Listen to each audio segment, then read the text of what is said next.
Thank you, Chair. This was referencing what both Senator Bridges addressed with our National Guard and also Representative Sirota.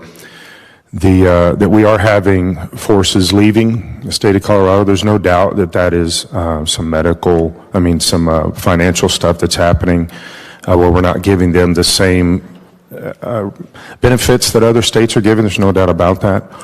Albeit your Freudian slip on Tabor, I also believe that there's some things that need to be corrected with what was said.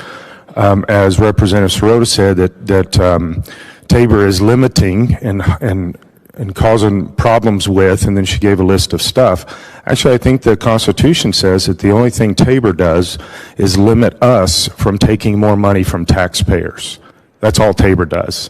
It stops us from having the money.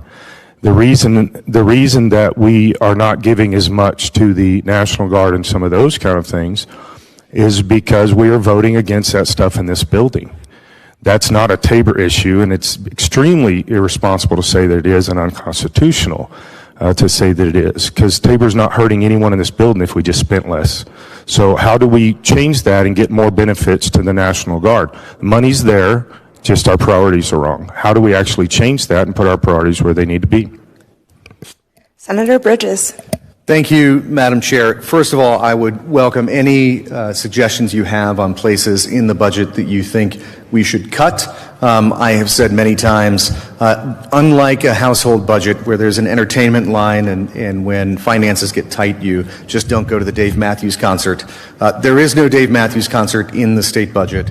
There is no easy place to cut. We found a few of them last year. I don't think there are any left. And so what we have with the rationing restriction in Tabor is less ability to spend than revenue that comes in. And so what that means is that every year our costs go up more than inflation. The cost of healthcare, which is a third of our budget, healthcare costs go up faster than inflation.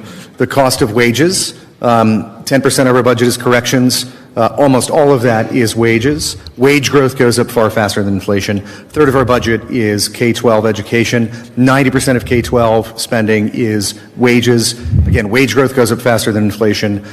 You look at the cost of construction materials for roads and bridges and things like that. Those costs go up faster than inflation. And so what you have is this population plus inflation rationing limit.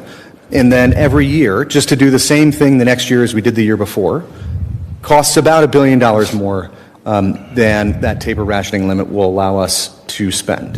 And so that is when we say we have this budget, this $1 billion shortfall, that is what we're talking about. I want to be clear, the overall budget will increase from last year, but in order to provide the same services to the people of Colorado this year as we did last year, it would cost about $1 billion more than that rationing limit will allow us to expend.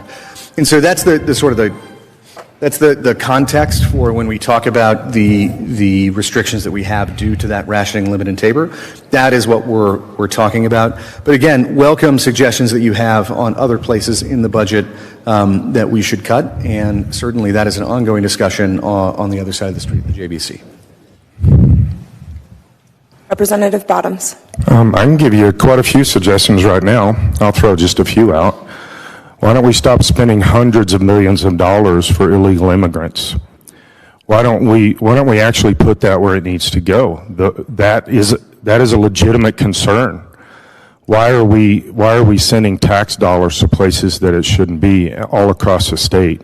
Why are we trying to prop up things that should not be propped up by the state? These are not state issues. This is not the idea of what our budget is supposed to be about, and I strongly disagree with the statement that you said that our budget has to be higher next year. That's political thinking. That's always been political thinking. Why can't we cut the budget? The reason is because we like having the taxpayer dollars to do whatever we want. We can cut billions of dollars from this budget, and I've mentioned many of these from the House floor, but my colleagues won't let them pass. So to say somehow that we haven't presented or that they're not there, completely wrong. Chair Sirota. Thank you, Madam Chair. I don't know